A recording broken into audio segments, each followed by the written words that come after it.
Hey everybody, we are going to be talking to Bread and Salt founder Jim Brown today. He will be joining us in just a second. If you have any questions about Bread and Salt, about Jim Brown as an architect, now is a really good time to get an answer to all your questions. We're going to be talking about architecture, art, the gallery, the building, all kinds of stuff. And hopefully Jim joins us. I don't see him here, but my phone has been glitching. Jim, if you're watching, you can add me to the live video. Thank you everybody for coming back. I see lots of people that have watched other videos. We're adding everything to YouTube. We just put Kari Fukuyama's interview on YouTube, and yeah, it's neat to see that people are watching this stuff. And we have quite a few people coming up. Tomorrow is Chris Wassel. He's in TJ. He lives down there. His studio's there. He's going to be with us tomorrow. And Mario Chacon is after that. Mario's a tenant of the building. And we're going to be having Daniela Kelly, who is runs the Athenaeum here in the building. Okay, Jim is here. Waiting for Jim.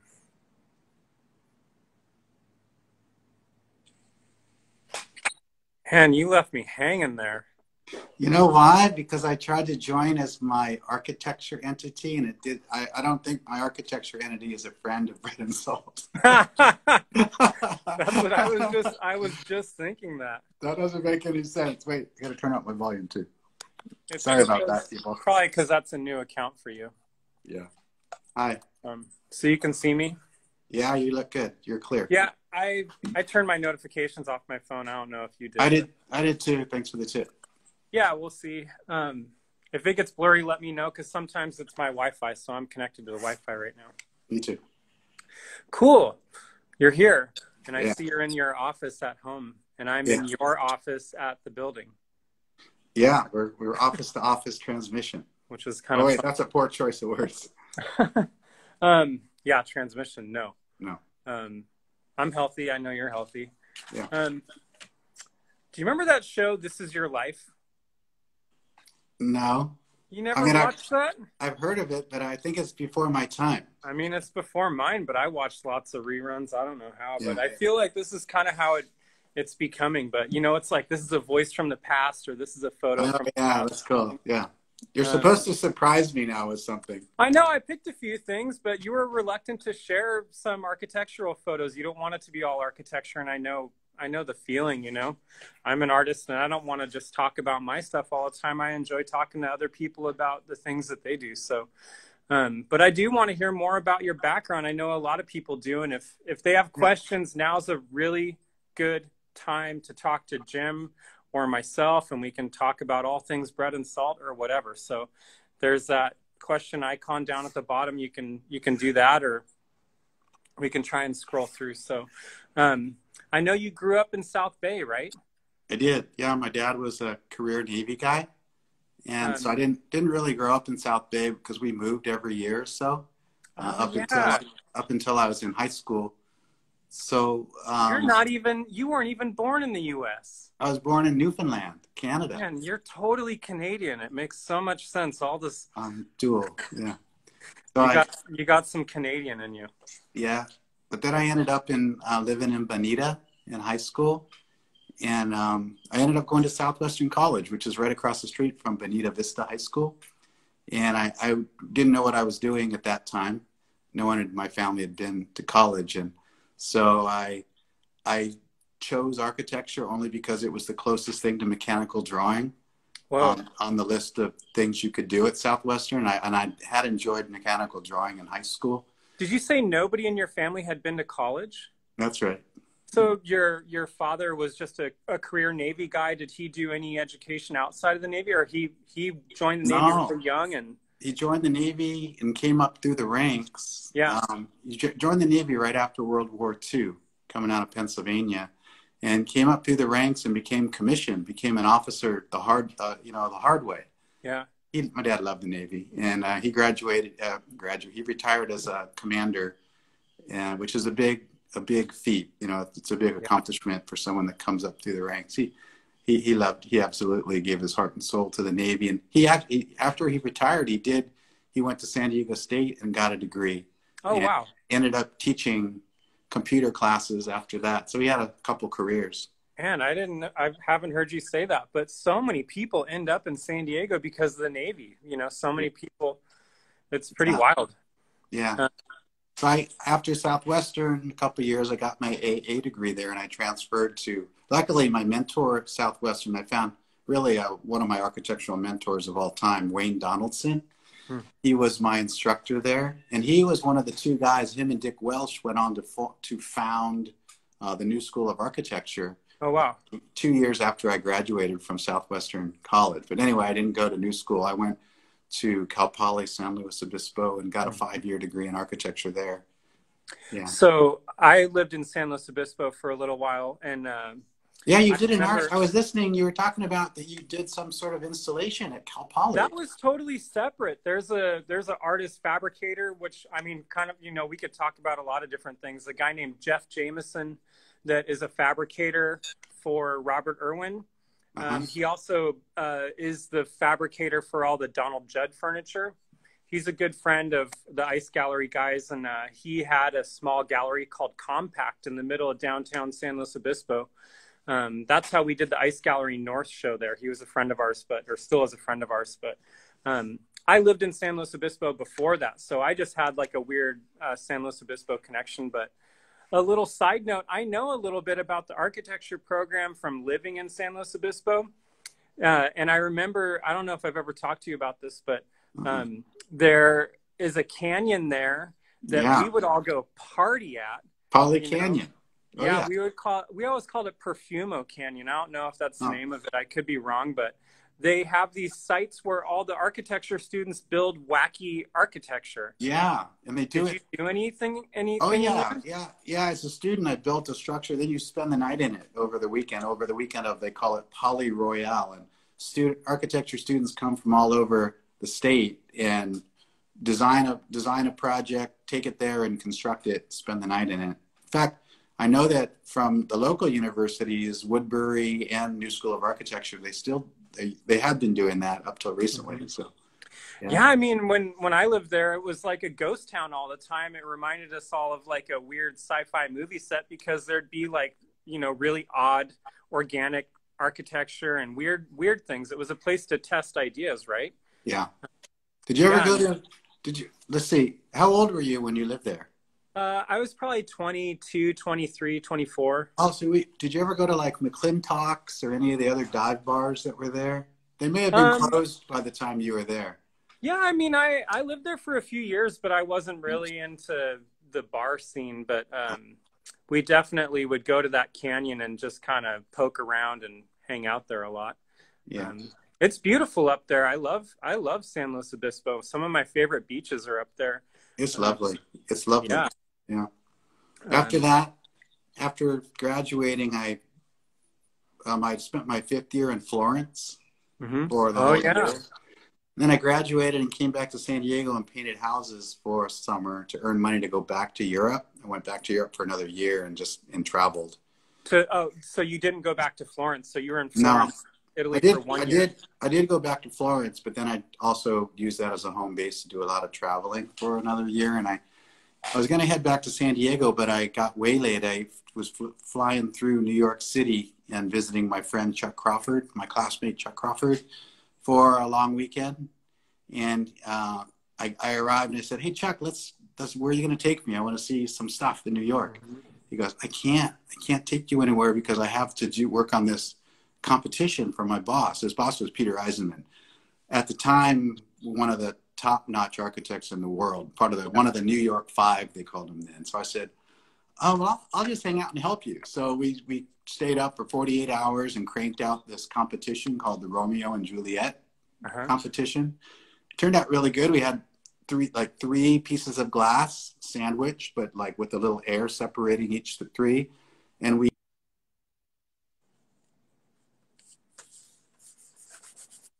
someone tried to call me. I thought I had silenced that, but it didn't work. Sorry about that, people. Could you see who it was?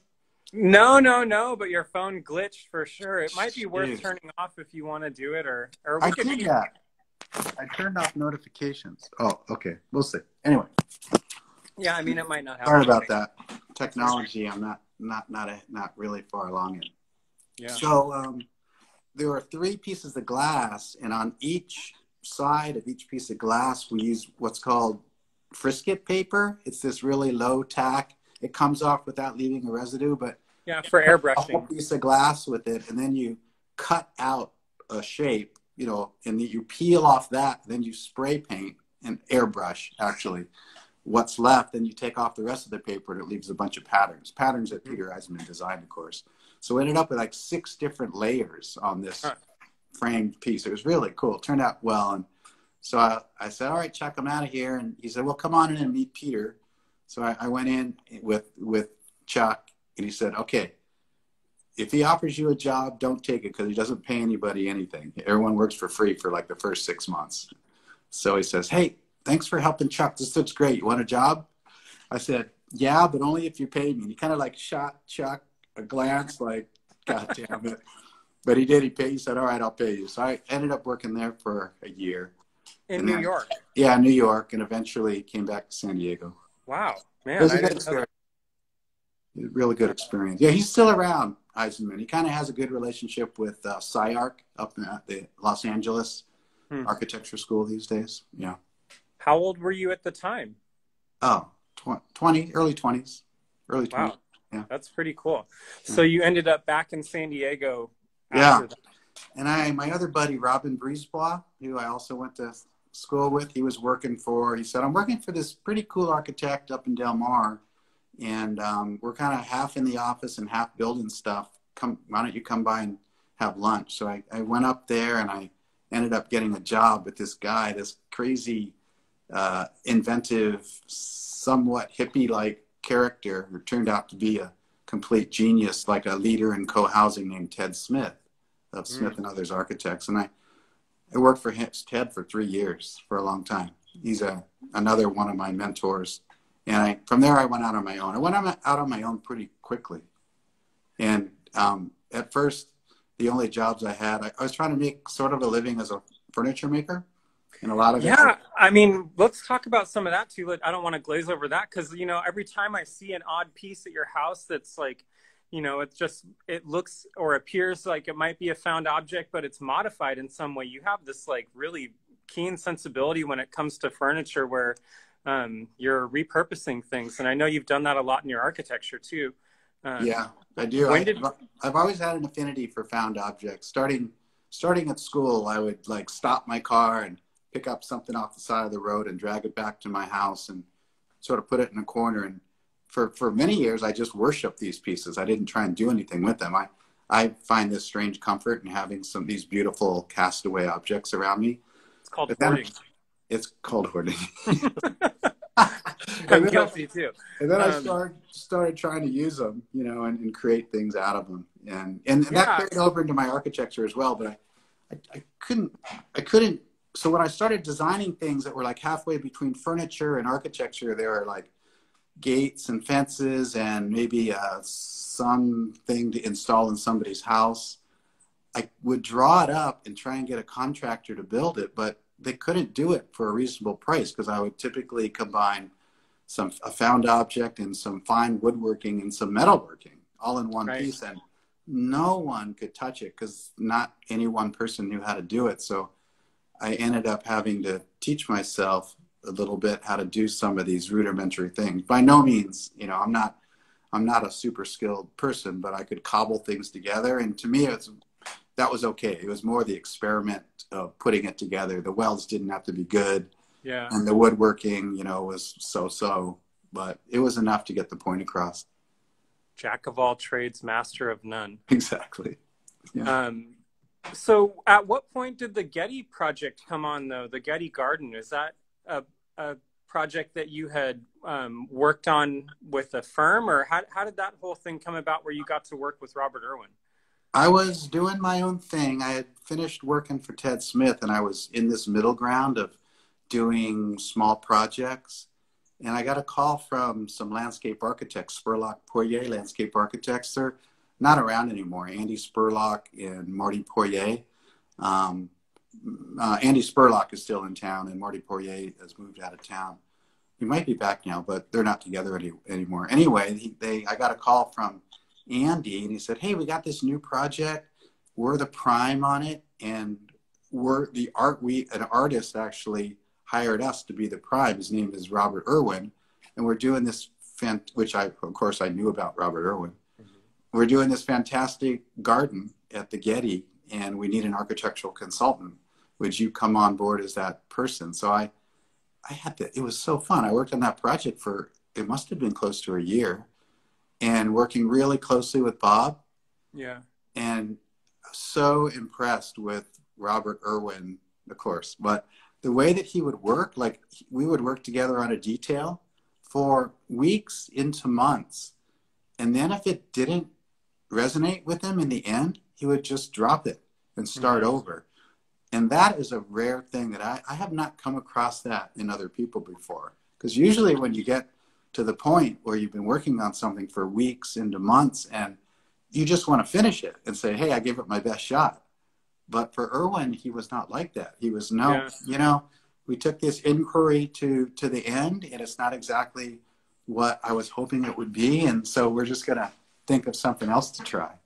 So it was amazing having the honor of working with Robert Irwin. It was great. Yeah, that's really neat. And the Getty Garden is incredible. If anybody gets a chance to go back there, I mean, springtime's a pretty incredible time to see it. Yeah. What else are we missing up until that point? Or was meeting him, or we're working with Ted Smith? When did that stuff start informing you, or when did you decide to become architect as developer? What does that mean, and how did you end up going that route? That was definitely because of working for Ted Smith. I mean, it's one thing to hear about such things, like you sort of know that some architects are developers, but it helps to work with someone, to learn by like observing and sort of doing. It makes all the difference. So he was already doing it. He had a really innovative co-housing product called a Go Home. And the Go Home was ingenious because it was providing affordable housing in the suburbs. Mm-hmm. So he would go into a single family zone where you could only have one house. You can't have 6 units, right? You're only allowed to have one house. Mm-hmm. But he was using a recently contested law in the California Senate where they proved, or they allowed, that people that were not related to each other could still be called a family. So not having that to bolster him, he designed like a common living room and kitchen in the middle of the home. Of course, you can only have, it is a law that you can only have one kitchen in a single family house. Oh. So having one, which had its own entrance to the outside, and then 6 bedroom suites that all had their own bathroom. Each of those 6 bedrooms had their own door into the center, into the living room, kitchen area. And critically important, each of those 6 bedrooms had their own door to the outside to act as their real entrances. Yeah. So it was totally gaming the system. And it was an amazing thing to be a part of. So, of course, Ted being Ted, we all, like the people that worked for him, he said, hey, do you guys want to buy into this Go Home? So, because at first we just designed one, and then he's really generous with his to work for him. He let me design a project, and he had some recommendations, but he was really open. Great person to work for in that regard. So I ended up buying into one of them. So I was a 1/6 owner in it, and we built it ourselves, right? We constructed it ourselves, and then I owned 1/6 of a house in the suburbs in Del Mar. And I ended up, when I left there to go out on my own, I ended up taking that out, selling it back to the group, and buying a house with my then partner, Jim Gates, in North Park. Mm-hmm. So where are those houses? Because I've been in the car with you. Is it Del Mar where that kind of cluster of It's construction actually the is? city of San Diego, but Okay. everyone typically calls it Del Mar for whatever reason. It's off Carmel Valley Road. So off the I-5, Carmel Valley Road to the west, and there's a hillside. And Ted Smith, that's where his family, that's where his mom and dad used to live, and of course where he lived. And he did his first go home there. I think he did 3 or 4 after that. There's a whole bunch of them. And then around that same time, he did his first go home in oh shoot, what's it called? Near Little Italy. I forget near the El Cortez Hill or something. I forget what that area is called now. And then Ted's been downtown. Ted's been downtown ever since then. So he was obviously a massive influence. Oh yeah, now he and a couple others, but mostly he started the program, the master's degree program in architect as developer, the MRED program. So what does it exactly mean to be an architect as developer? Because I know you verbalize that distinction when you're talking to people, or when people talk about you. It's a big difference. Yeah, I think you can move really fast. I mean, obviously you have to have the ability to raise some funds so you can afford to build the project. But the great thing about it from a design standpoint is you can spin on a dime. Like you can make a lot of aesthetic and economic decisions without consulting anyone, like a client, for example, right? And get right to it. Plus, you have a lot of knowledge in your mind and from previous experience, so you're able to make quick decisions and get off on the right track pretty fast. One of the projects I know you're really proud of, and you said I could share an image, is the Dutra Brown building that's in Little Italy. Oh yeah, yeah. Tell us about this building. I mean, I've seen it for years because I lived in Little Italy, in the early 2000s, and I would see the building. What year did you guys build it? We built it. Let's see. We finished it the year our daughter was born, or started it the year she was born, 1995. And finished it. Started it in 1995. Finished it in 1998. And it was a city competition. The city of San Diego had a whole city block. And the way that they'll typically do that, a bunch of developers will hire architects and enter the competition. And what you end up with is one of those full block developments that doesn't allow the public into the inside of it, right? Doesn't allow the public into the interior courtyards, if there are even any interior courtyards to some of these god-awful projects. Our idea, and I was invited in, so there was the group of Ted Smith, Rob Quigley, who designed the downtown library, and Jonathan Siegel entered this competition. And then I was allowed to join kind of along the margins as part of Ted Smith's piece. So I was in this great company, and we had a teeny little piece of land. Like I think the land itself is 3,400 square feet. We won the competition, and the city really regretted us winning because they had to, instead of dealing with one developer, they had to deal with like 7 or 8 different parcels. It was crazy for them, all the work they put in. But it really created a beautiful project. All not only distinct styles on this one city block that makes it look, much more pedestrian scaled and a nicer kind of feeling, but also different economic models. There were Jonathan Siegel did a for sale condominium top of market project. I did a low income housing 4-unit apartment building for rent. Ted Smith did the same thing I did. Michael Galasso and Rob Quigley did a ultra low income family housing project. So there's all these different economies, different types of people in the same city block. We opened up the block to the public. You could walk clean through it. And at the time, people didn't think that was safe. But we said, well, let's just try and see what happens. Never had any issue based on the principle of, eyes on the public way. The more people you have living around an area, there's more eyes and people will take care of shared space. And that's exactly what happened. Huh. And we were able to, so I had a design for it, the basic idea. And then in the middle of my working drawings, I was down on the harbor and I noticed there was some guys were tearing down an old Navy building behind this fence. And I yelled through, I said, hey, the demo guys were having at it. I said, hey, and I saw some beautiful windows and said, is it possible? Could you save me some of those windows? He goes, I would do it, but like, there's no way you can buy these things. Oh yeah, That's one of the two windows, 20 feet tall, that opened up to allow a train into a roundhouse. So they were tearing down an old, beautiful roundhouse building. Man, that just breaks my heart to hear you say that, but it's amazing that you saved this stuff. Yeah, we saved those two plus 13 5x5 old school steel windows. And finally the guy said, you know, I said, I'll pay, I want to buy them off you. And he goes, it would be so much paperwork for me to sell these to you, and impossible, that I just can't do it. But what I can do is give them to you. And so this guy, this demo guy, and I can't remember his name now. I wish I knew who it was. He had his guys take them all out carefully whole, take these two things out whole, and he drove right down this middle of the downtown street and dropped them off. At that point, he couldn't drop them off at my site. He dropped them off at, do you ever heard of these dudes, Deform, the metal workers back in the day? I have, actually. Andy Loritz. Anyway, great guys. I think they're now up in, I don't know, I forget, Seattle, Portland or something. But they kindly stored them on their site until it was time for me to install. Yeah, I mean, just from this image, and I've stood in front of that building many times, but they're huge. They're beautiful windows. Yeah.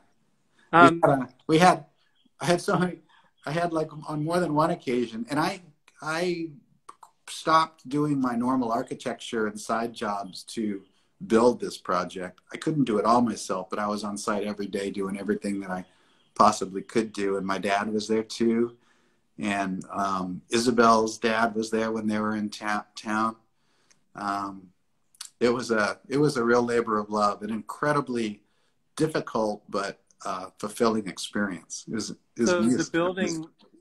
the building is also called the Dutra Brown Building for you and Isabel, right? How did that name come about? It is.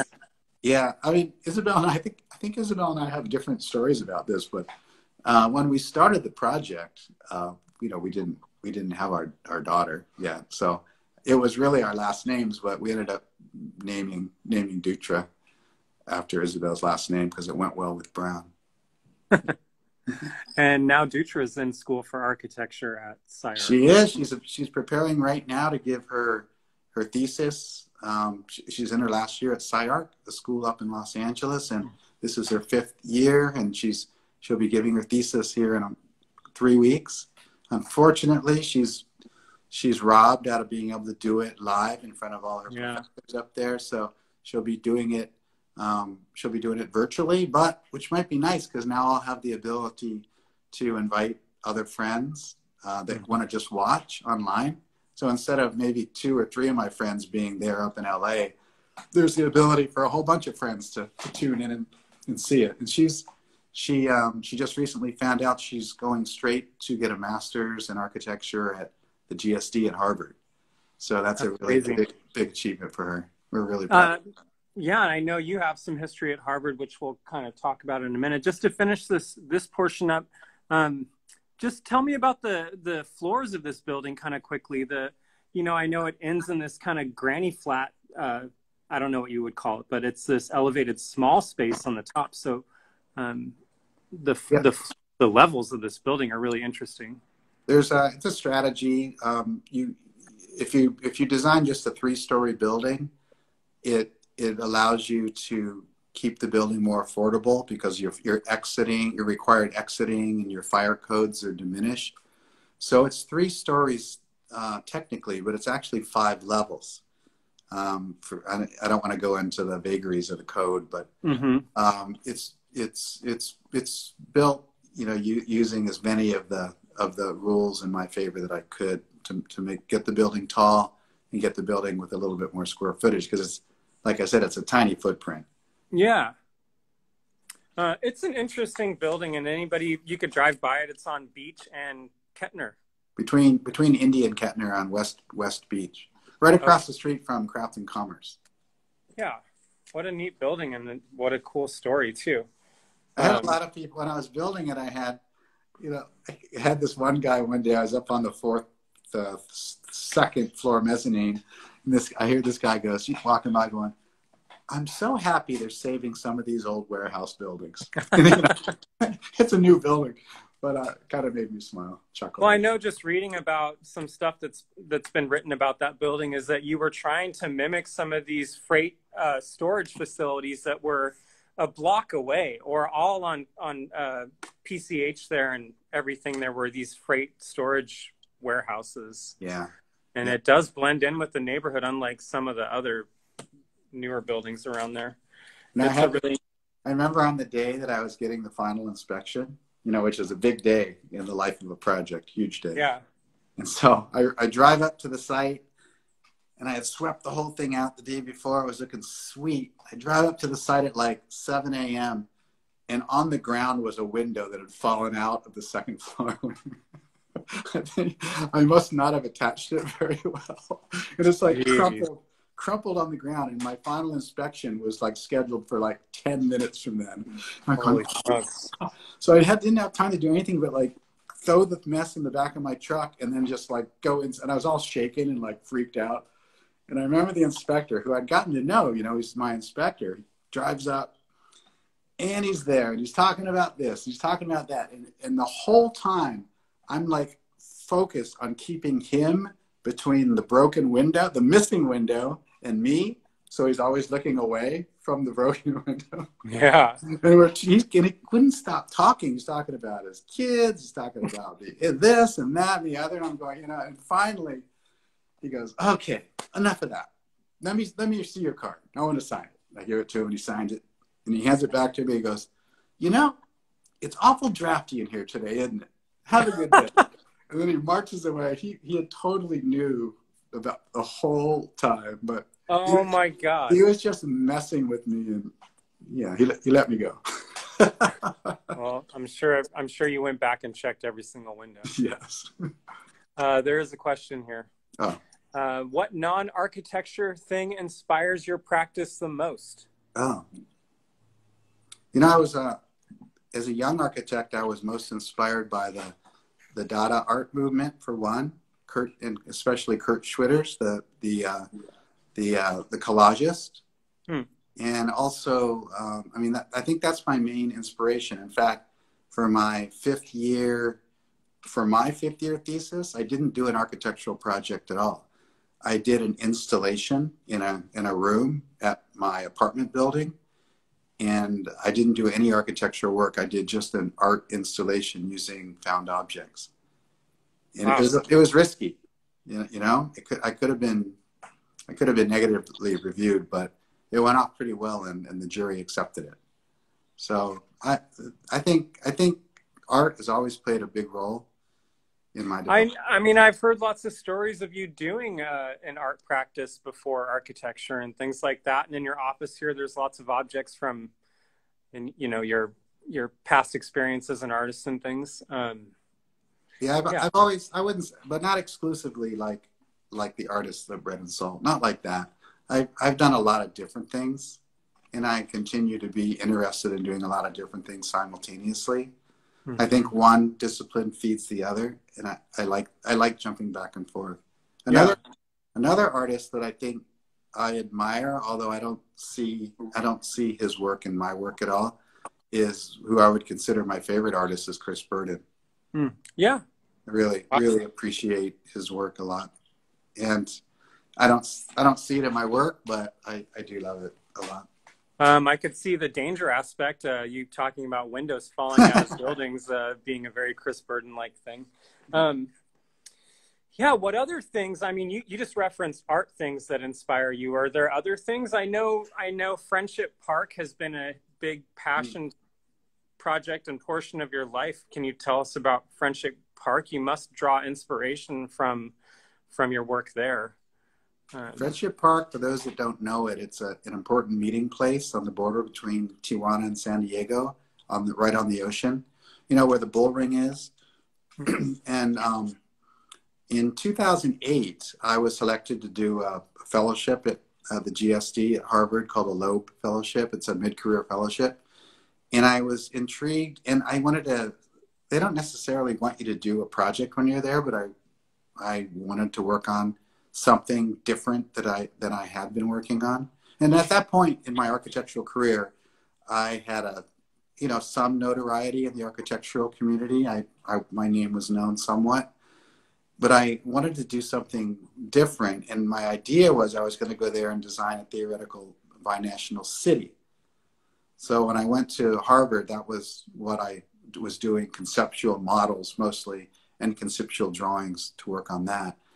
And upon my return the next year, the work that I had done there was exhibited at the Contemporary Museum. Were you at the Contemporary then during the Yeah, mix yeah, show? yeah, for sure. Yeah. So You some of know, the, and you know, being the lead preparator there at the time, well, actually, it was Amy Parsley at the time. But, you know, we were all running different portions of the crew and stuff. But I remember very vividly that you guys were in a gallery to yourselves and you were functioning by yourselves. You didn't need help from any of us. You know, some people that were in that show, we were spending a lot of time with, but public, you guys were very self-sufficient and did a really strong show in that part of the building. Yeah. The show was called Mix. at that point, we were public was design builders. We were designing homes and remodels and building them ourselves. But just after that happened, we started getting larger jobs. Like we got a downtown job that had 3 levels of underground parking, like in a super urban environment. And it's not something we could build. We would have been totally over our head, impossible for us. So, and I think, unfortunately, at that moment, we left design build behind because we had the possibility of getting bigger jobs. From there, we went on to do several jobs at UCSD that I'm pretty proud of. We did the original student center remodel, which I still think is one of my favorite projects that I've ever worked on. Oh, cool. And I know you talk about this kind of application to the glass that you guys worked on for that, right? This kind of shading. Yeah, that was the downtown project. Oh, okay. We had these windows facing west, which is unrelenting sunlight. You know, too much sun, you get way too much heat gain. So we wanted to keep 100% glass, but we had to deal with that. So we attached balconies to, I'd say, about a quarter of the units. And on the front leading edge of the balcony, we added this steel frame that covered the whole building, and then did a kind of a collage of glass panels the idea was that every 7 years, the owner would hire a photographer to kind of reconceptualize the film that would be added to that glass. And the film is really neat. From the inside, you see straight through it. But from the outside, you can pick up an image, and it also blocks the sunlight somewhat. Yeah. So, and Philip Ritterman was the first photographer. That's cool. Yeah. Man, I totally just sidetracked you. I wanted to keep talking about Friendship Park. And I'm sorry. I knew I was talking about something else. Yeah. So. No, I mean, there's so much we could get stuck talking about. I want to touch back on that because when I got back, the Border Patrol had built the second fence. So there was the primary fence, and then the second fence. It was 150 or about 100 feet away from the primary, and in doing so, it cut off an important access to a meeting place at that spot that was first opened. Well, it was a meeting place for a long time, but then Pat Nixon, Richard Nixon's wife, visited there, and she proclaimed that area to be called Friendship Park. And she actually, it's hard to believe this now, but there's film of it. The helicopter landed at Friendship Park. She got off, they made speeches, everybody made speeches. She led the Secret Service to the fence, which was then only a few strands of barbed wire. And she instructed them to cut the wire. And she then walked into Mexico and shaking hands with the people, saying, we hope there's not going to be a fence here much longer. Yeah. So how things have changed, it's amazing. But yeah, I mean, you've shown that film here now at Bread and Salt a few times, and I think the director, filmmaker was here giving a talk about it. But, you know, I don't want to share this photo lightly. It's such a incredible picture of you reopening the gate here with the Border Patrol. And it looks like John from VIA. John Fanastil from VIA International. Yeah, can you tell us what happened in this moment? You know, I don't want to make light of what is going on, and you know, I just want to. No, this was a great day. When the Border Patrol had built the inner fence, they ended up putting an actual gate, a man-sized gate on it. And their reasoning at the time was so they could get on the other side and maintain it. Although they never did that. It was always closed with this heavy bolt that you see, this heavy chunk of steel. And our idea that we proposed to Border Patrol is that we open this gate and that the mayors, well, at first the idea was that the presidents of each country shake hands through this gate as a gesture of friendship between our nations. And I mean, what better security can we have than to be friends with our neighbors to the south? That's the ultimate in security. We could not arrange that. I don't think either president was open to it at the time because of the political ramifications. But we did get some lower level officials to do it. And we were able to crank open this rusty bar and open the gate, and a couple people shook hands. And it happened a few years after that, and on Mother's Day where people would do it. But the Border Patrol closed it down after that. Yeah. And I know there's been a lot of issues now with the Border Patrol accidentally demoing a garden that was built and things like that, and then apologizing for it later. So that's right. Yeah, it's pretty tough to witness some of that stuff. All these passionate people coming in to work from, religious standpoints, from cultural standpoints, from just people wanting to be activists, and everybody trying to get together. And then you have the swoop of the Border Patrol just coming in and saying something was an accident. And yeah, it's devastating. They did issue an apology for that, but I did read that. But it's tough. I mean, we're not doing any great works there. We're just trying to maintain this meeting space. That's what we're trying to do.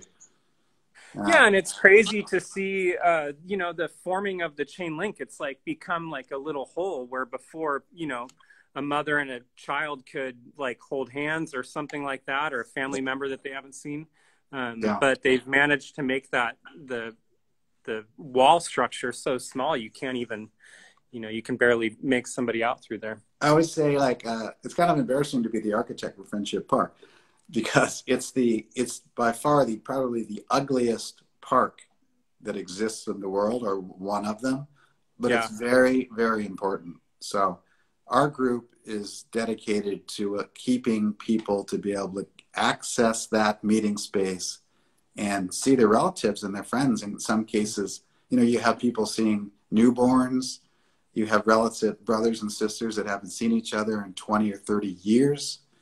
It's an incredible, moving, and important place to be there. What's the name of the organization? A small group of us we're the Friends of Friendship Park.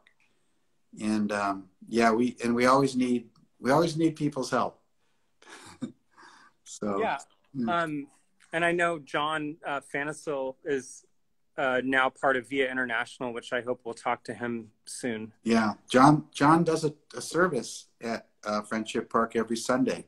It's only open between 10 in the morning and 2 p.m. on Saturday and Sunday. And this time of the year, when the estuary gets flooded and polluted from runoff from Tijuana, which it does more than half the year because the road is below the level of the silt bed, it's closed. So it's then you have to walk in like an hour each way. Crazy. It's pretty tough. Yeah. It looks like we have about 15 minutes left, I think. Where do you want to go from here? I think we should talk about bread and salt. Talk about bread and salt. I don't know what to talk about, but in 15 minutes, I think you can sum it up. But Michael just asked a question. Dream architecture development project, is bread and salt one of those? How did Let's hear some bread and salt stories. Yeah, I definitely think bread and salt has the potential once it's finished. If we still haven't done the artist live work housing component behind bread and salt, behind the alley, that we want to do. But as far as the building itself, I think it's pretty stabilized. Mm-hmm. Obviously, the current COVID situation is really dangerous times for us and for our artists too. So we'll see what happens. That's an evolving situation. It's hard to say what will happen, but we're all doing our best there. Yeah. I'm sure there's more to be said about bread and salt and how you Oh my God. arrived at There's Bread and so much Salt? to say. Yeah, so it was a risk. When we bought it, it's been 9 years now, over 9 years. It was 43,000 square foot of building on 60,000 square feet of land. And the price was pretty decent for it, but the problem was it was only zoned for 4 houses. So Oh, it was whoa, that's gross. crazy. It had lost all of its rights to be used as a factory or any other kind of factory-like use, like you know, artisans or woodworkers, which Hmm. kind of are like factory-esque uses. So it was risk. It was a risky purchase, but I was able to immediately, although it took months, get a certain kind of a neighborhood use permit, it's called, to reestablish the factory uses. Oh, I see. After, if something like a factory has gone out of business and is empty for more than 2 years, and the zoning has changed in the meantime, you have to revert, you lose your zoning and revert to what the zoning is at that moment. Hmm. So we had lost our ability to have a factory or any kind of artist or artisan uses, lost all of it. It was just 4 houses we could have, which is not a good economic model and not something I was interested in. But we reestablished the uses through this permit. And while we were doing it, we didn't just prove it was a factory. We were able to prove that it was also office uses were allowed, because this building was so big and the amount of square footage of offices of Weber Bakery was so large that it is an office use. That was allowed. We found out they were selling bread on premises. We were able to convince the city that retail uses were allowed. They had their own machine shop to repair the bakeries and everything. So like woodworkers and metalworkers, artisan uses like Jason Lane's wood shop and Kathleen Mitchell's glass blowing facility, all those Yeah. kind of craft uses were allowed. So, and a key thing, they had several dances and weddings and church services in this one meeting space that was actually on the second floor where Via International is. And we could prove that that happened. And so that allowed us to have assembly uses too. So that was really helpful in carving out Bread and Salt as we know it now, and at least starting it. And did all that happen organically? All that research must have come after the fact of you Oh purchasing yeah, the building, right? oh yeah, completely. All of it That's a happened.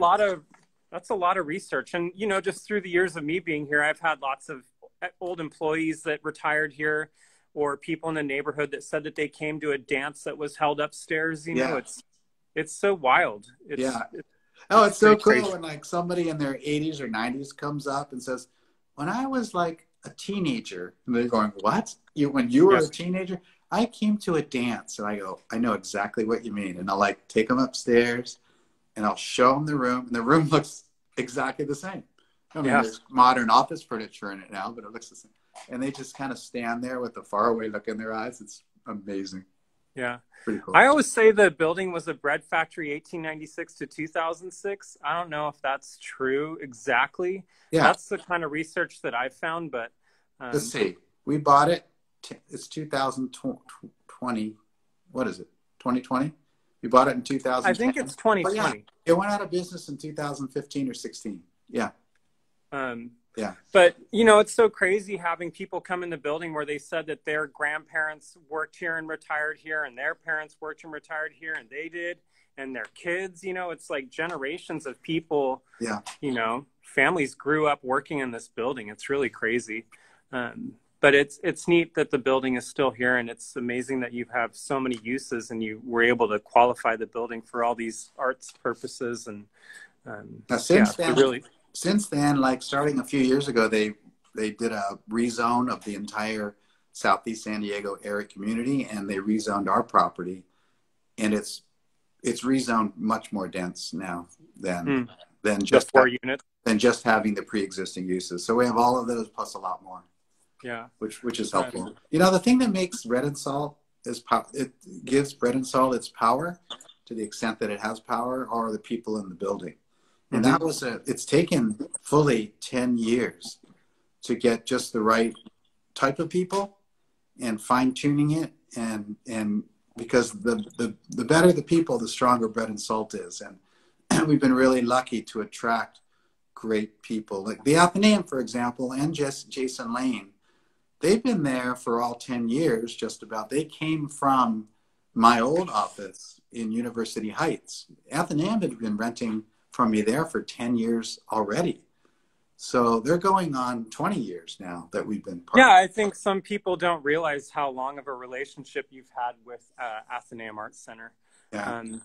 We were so lucky. We're really, and I know I speak for Isabel, the artistic director, to say that we're really fortunate to have you as the chief curator at Bread and Salt, Tom. Thank you. Yeah, it's been a really crazy ride working with you guys, and I left the Contemporary Museum to come work with you, and it's been fantastic. So we do have a question here. Did you immediately want to create a gallery when you bought the building? No, I had no idea. No idea, no preconceptions whatsoever. I think vaguely in my mind, I mean, at first, like nobody could even be in the building but me. And vaguely in my mind, it was important. The most important thing was to be accepted by the community. And that's always been a chief tenet of Bread and Salt, to honor the community, have open doors for the community, and give as much as we can give in that regard. And I think continue to do that. It's really important. And then we're not just about the arts either. Obviously, we're about craft. We have a dedication to having good music programs in the building, the events that we have. So we're kind of a multifaceted community arts building. And you know what's really interesting? And I learned this over the years. I always used to think that everyone in the arts was like the musicians and the artists and the craftspeople were all sort of the same. And like they were all gonna like have all the same interests and come to all each other's events. It's not true. It's really interesting how siloed all the professionals are. Yeah, not unlike architects. Like you're like into doing your thing. Like if we have a really hot music event, like even experimental music or a camerata with their chamber music, and we have our galleries open, a lot of times people don't care about going to see the art, and vice versa. So it's an interesting thing that I didn't really realize before. Yeah, I mean, you can. I don't know. It's really interesting, but that's why we continue to evolve and practice.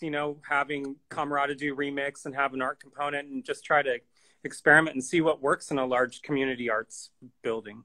I just want to, a couple things before we close up. A few people have mentioned the radio station that was here, and I know you're talking with Bucky and Anna. And, Yes, the Radio Pulso del Barrio lives again. The Roots Factory, Radio Pulso del Barrio. So there was a radio station in Bread and Salt for a couple of years, and they're going to start it up again. And we're just figuring out when. We were going to start it up in April, but circumstances have happened that we could not have known about 2 months ago. So it will happen though. That's really exciting.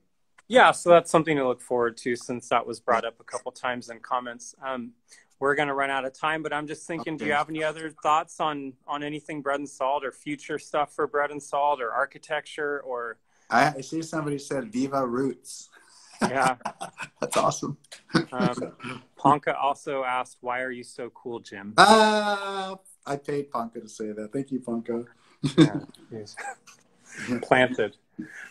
Well, this video and others are going to be on YouTube, and tomorrow is Chris Wassel. Yeah, great. Chris, we had to change his opening date, but Chris, we've been working towards a solo exhibition with Chris, and he's one of our favorite artists that's participated in the building, and we're going to talk to him, and his drawings are for sale on the Bread and Salt Artist Store, which was Jim and Isabel's idea to try and support artists, where 100% of the proceeds go to artists. It's a really neat thing. You guys. I mean, we're putting more and more stuff up on our store, right? But anybody can do it. This is the right time to buy art, because all of it's going to the artists. Yeah. Nothing's over a few $100s. I mean, that does sound like a lot of money right now, but these are professional artists that make their living as an artist. And so, they need to pay rent, they need to pay bills, all that kind of stuff. So it was your idea and Isabel's to try and figure out a way to support support all the artists that we share so much. So, Tom, thanks for your time. I appreciate yeah, what you're doing. Thanks for talking to me today. I could have talked a lot more about all this stuff, but I don't know. We can do another one. Who knows if we're oh yeah, you got to do one with Isabel too. I know we were just talking about that this morning, but also you had mentioned that it's going to be something like 40 interviews on Facebook. I saw you say this. I'm like, and we're talking about doing this almost every single day, Tuesday through Saturday at 1. Yeah. I'm like, so 40? Much work. How do you have we not done 40 already? I don't know if we can get the audience to hang for 40, but we'll see how it goes. Yes. So people keep watching. But yeah, thanks for talking, Jim. My pleasure. Thanks, everybody. Thanks, Tom. Bye. Bye.